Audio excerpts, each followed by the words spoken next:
All right, it's Barry Steinman. It's 4:01, just after the market closed on Thursday, May 7th. Normally, I do a podcast on Monday, Wednesday, Friday at 9 a.m. Eastern Time. I just wanted to do something different because there's a lot going on in the market right now. A couple of things I wanted to bring to your attention before the unemployment report tomorrow. So, first of all, let's take a look at the crude market. You can see here that we have bounced significantly off the lows from April 21st. It's been a slow and steady rise since then. The big news is drawdowns in gasoline. EIA reports came out this week for the second week in a row where they were expected a small build, and we had a draw. The contango market continues to contract. You can see June, July trading at about $1.40. It's in from $12. The last note to look at real fast is the OVX, the volatility index. It has collapsed. It's still very high at 111, don't get me wrong, but it's collapsed from the panic of 2 to 3 weeks ago. These are all bullish indicators. And there's a couple of things I want to point out real fast. Saudi Arabia just raised their wholesale prices. So we saw June today spike up to 26.75, settled closer to its lows near 23 and change. But the overall health of the oil market is extremely different than it was 3 weeks ago. We have complete shut-in of shales. Major oil companies, they will take it on the chin in order to salvage the price of oil, and they've done it successfully. I don't have a position right now, but I'm still looking at the July Augie spread, or perhaps July DEES, to potentially sell July and buy DEES. But there's one other thing that's developing, which I think might be really cool. If you look back here, like on the 28th, the spread between June and July was 5.25.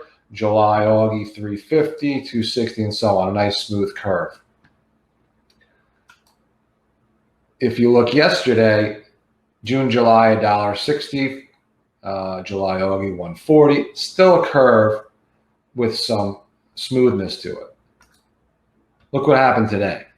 June, July tightened to $1.28. It is now more narrow than July, August.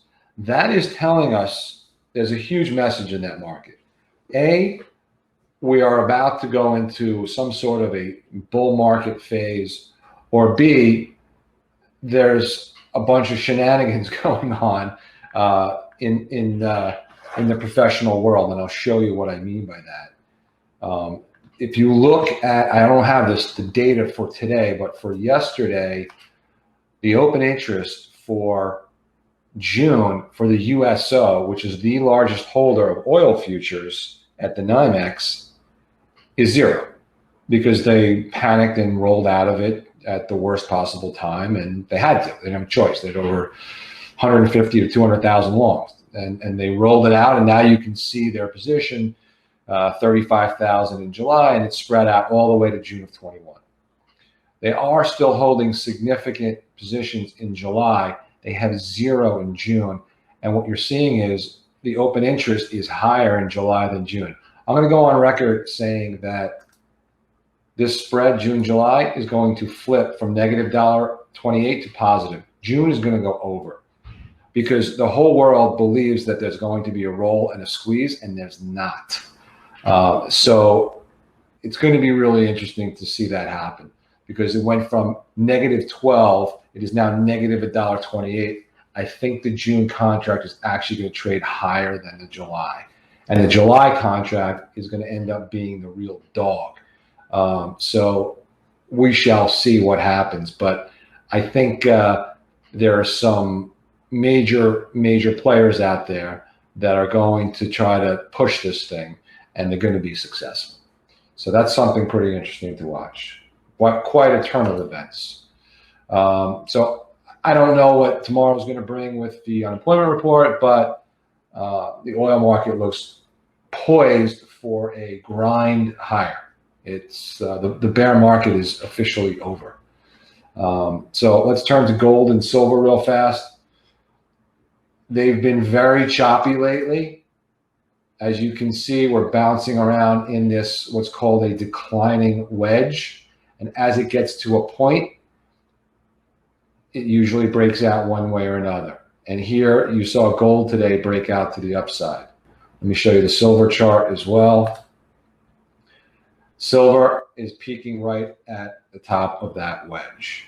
So I am long both. It's been a painful process over the last week or so, building positions in silver in here and building positions in gold, in here as we're getting these, strong down days.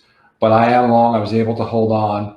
And I think if we can get above this area, we could see, new highs for the year in gold at 1,800 and silver potentially to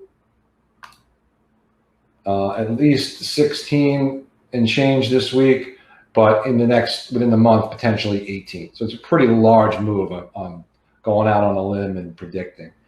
What's interesting is tomorrow is a really big day. And for gold and precious metals, the unemployment report means absolutely nothing in the long term. I don't know. They might trash gold and silver tomorrow, and I hope they don't because I'm long.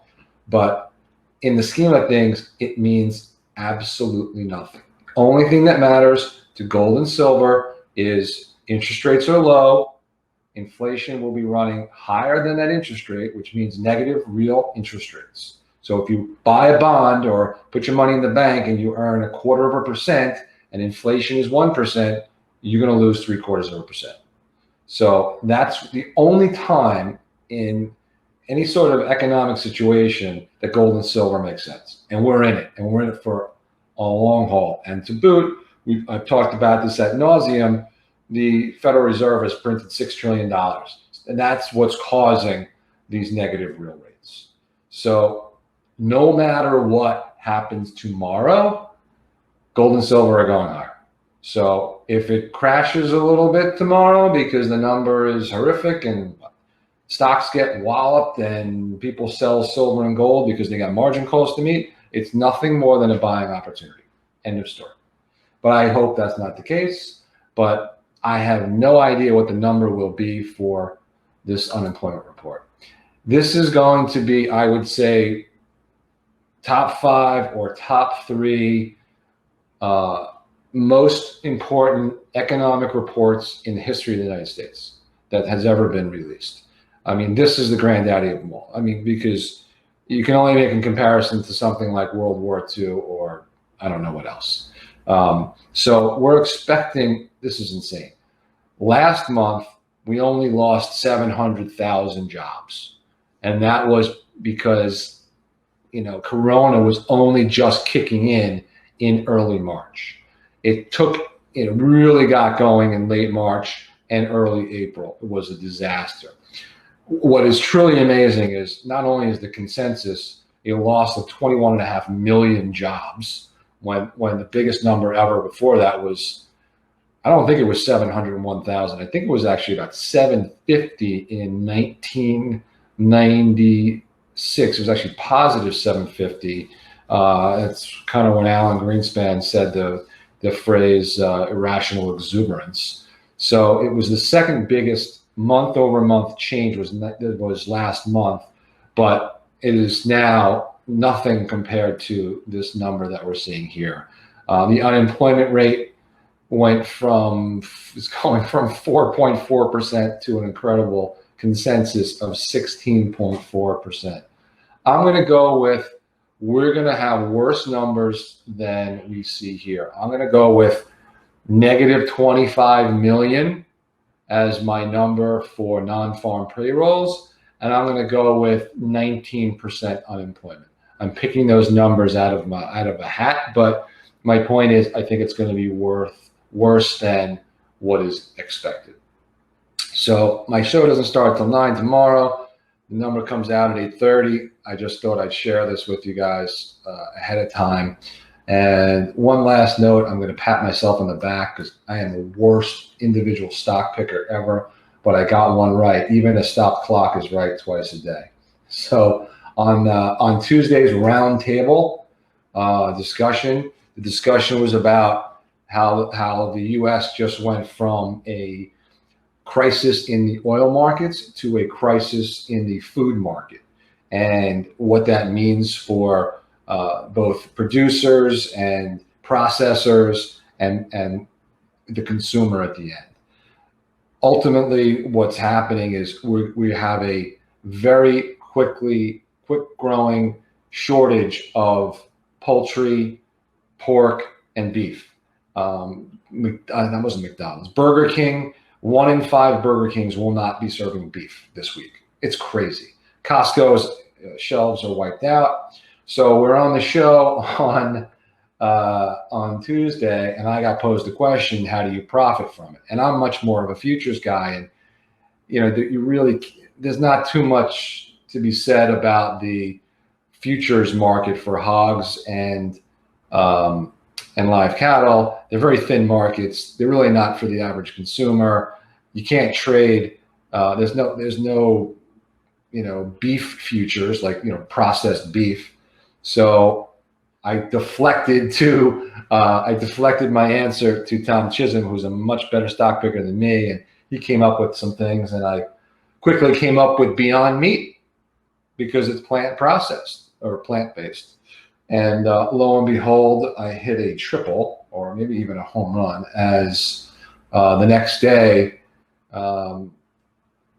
where are we? We closed at 100, and the next day it closed at 126. So 26% profit in one day if you listen to the show. And it'll probably never happen again, but figured I'd pat myself on the back. What the hell?